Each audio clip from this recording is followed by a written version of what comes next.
Okay, today I'm in Gillingham in Dorset with Simon Prout, businessman, syndicate manager, racehorse owner, and yard sponsor. Yeah, that's about it, really. Yeah. Well, thanks very much for agreeing to give up some of your busy time to talk to us. Tell us a little bit about your interests in horse racing.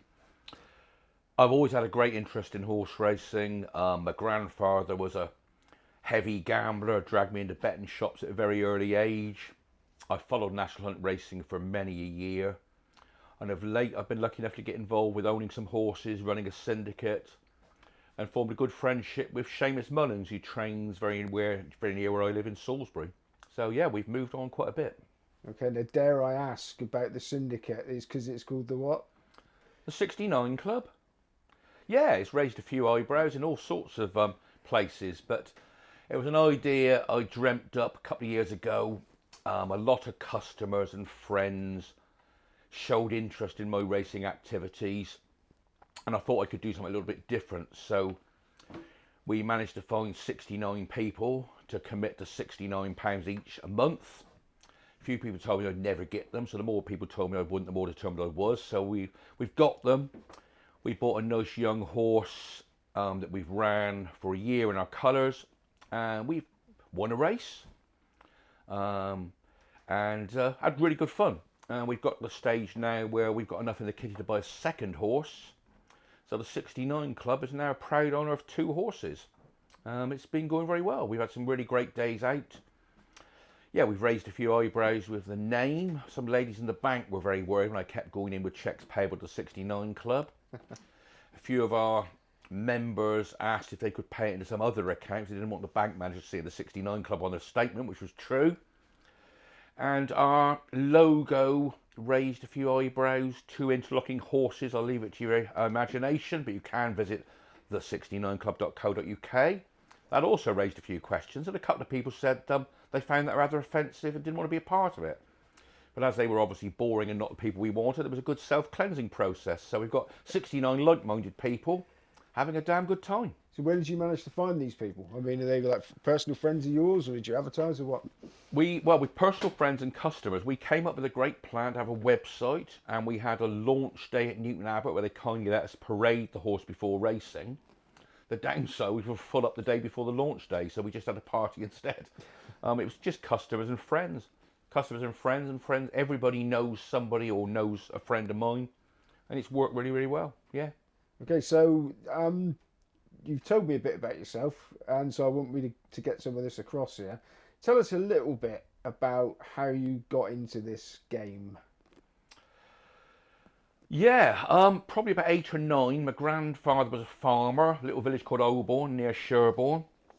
And his day was a very methodical one, really. We'd have early morning milking, which occasionally I'd go and help with. We'd have a massive breakfast, which I'd definitely help with. And then shortly after, it was just time for him to ride his motorbike, his old BSA, bloody sore ass they called them in those days. Ride the motorbike into Sherborne with me on the back, no helmets or anything like that.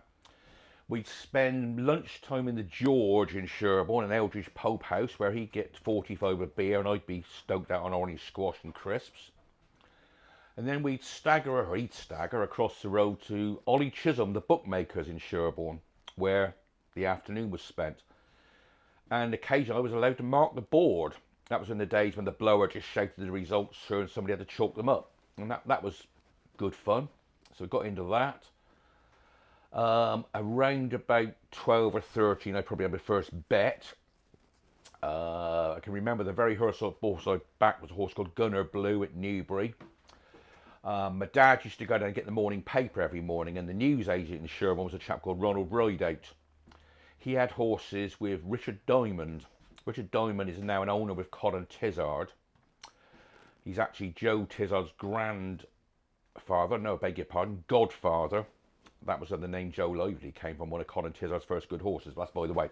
So my dad goes down, comes back. Ron Rider at the news agent says, we must back Gunner Blue.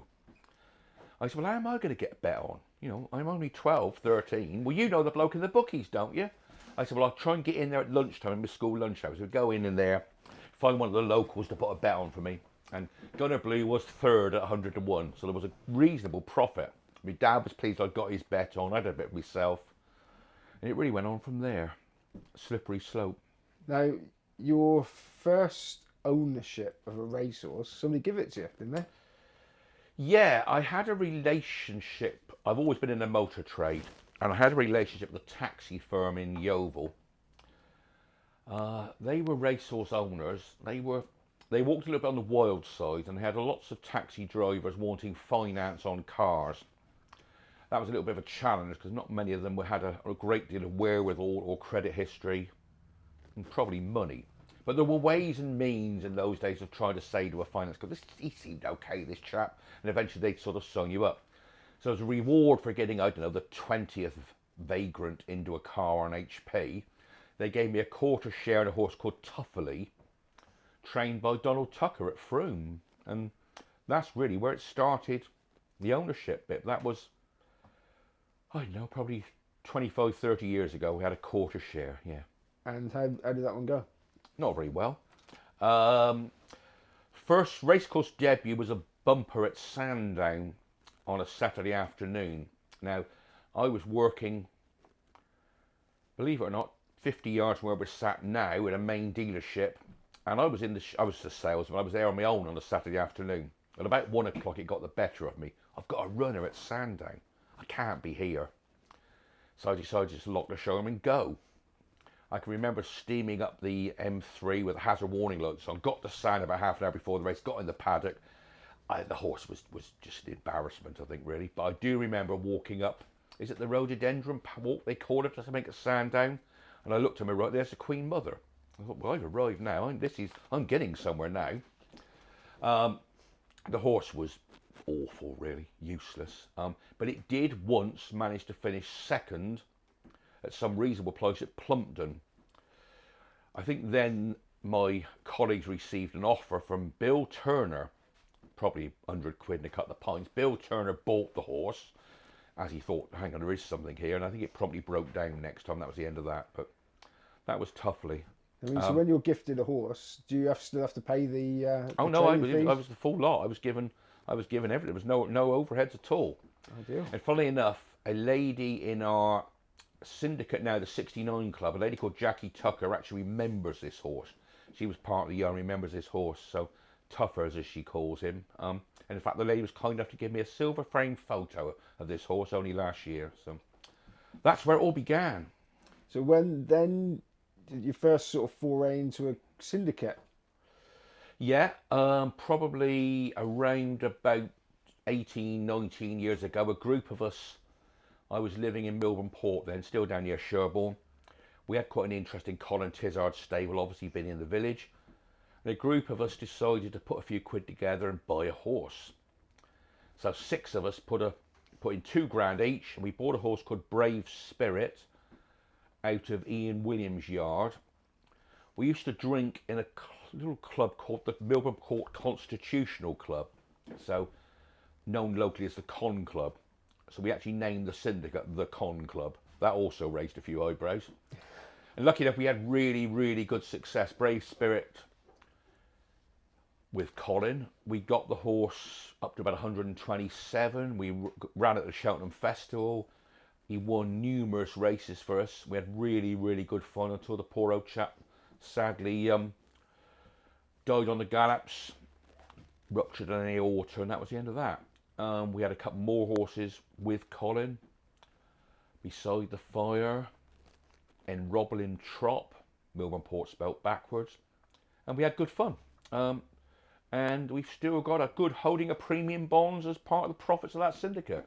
So when you decided to start, was it sort of your idea, or was it a group of your ideas? Just 6 of us really sat around the bar one night, thought let's try and get a racehorse. We were all racing fans. We went down with Colin. We went to I believe it was Doncaster Sales where we bought this horse.